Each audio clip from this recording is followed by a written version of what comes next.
Are you thinking of making a move to Vancouver Island? Well, you're not alone. It's an amazing place to call home. But here are 5 financial realities that you should be aware of before you make your move. So first up on the list is property transfer tax. Now, a lot of out-of-province buyers are pretty shocked by this, but there is a property transfer tax on residential property. So it equates to 1% on the first $200,000 of your transaction. And then on the portion between the $200,000 mark and the $2 million mark, you're hit with another 2%. If you're looking more so towards, the luxury product type, you're 3% on anything over that $2 million mark. And then a further 2% on anything over $3 million.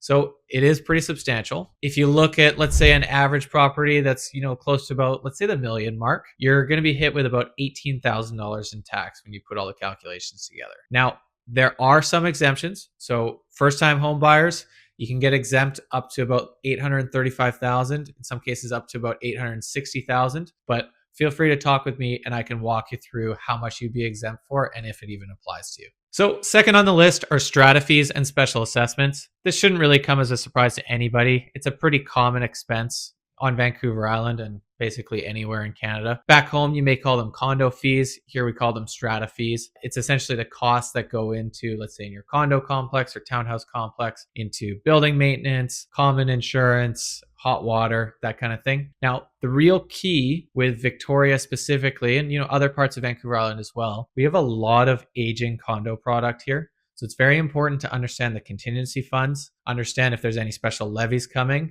and just get a good feel for the strata minutes and financials before you make your purchasing decision, because you don't want special levies and unexpected costs coming up later. Third on the list is home insurance. Now, it seems pretty straightforward, but there are definitely some extra wrinkles to consider here in Victoria. First and foremost, there's a lot of older housing product here. So a lot of older character homes from the early 20th century. Definitely something to consider. Before you remove your conditions, I would highly recommend talking to an insurance representative and definitely get a home inspection done. There could be some quirky wiring, quirky plumbing, just stuff to present to your home insurance representative and see what your premiums look like. Another consideration here too is earthquake coverage. As far as stratas are concerned, we're seeing that the premiums are increasing for strata corporations for common insurance. So that could be reflected in your strata fee as well. So the next thing I really want to talk about is the rental market. If you're moving here from out of province or you're just unfamiliar with BC's tenancy laws, I would really recommend educating yourself on them. They're very favorable towards tenants and they're quite strict on landlords. So do some research on increasing rental rates. There's certain caps, month-to-month tenancies, lease notice periods, stuff like that, just so you get a good understanding of how it all works. Or just bypass all of that and just give me a call at this number right here. I'll walk you through it all as far as your specific buying situation.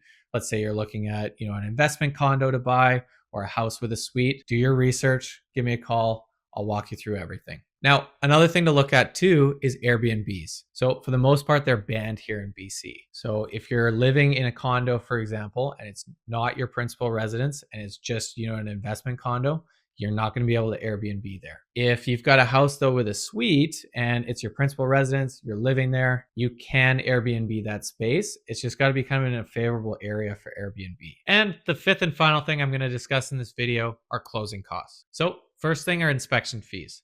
Now, this is going to happen before subject removal, not necessarily at closing, but expect about $400 to $800 depending on the size of your property and really how long it's going to take the inspector to do it. Next thing, lawyer fees. So you're probably anywhere from $1,000 to $2,000. This can really change depending on your property type, certain disbursements, registration charges, maybe there's certain encumbrances on your title that could make it a bit more expensive, and that price can go up quite fast. The next thing to look at too is if you're getting financing, chances are you'll need an appraisal. So anywhere from, let's say, $300 to about $600.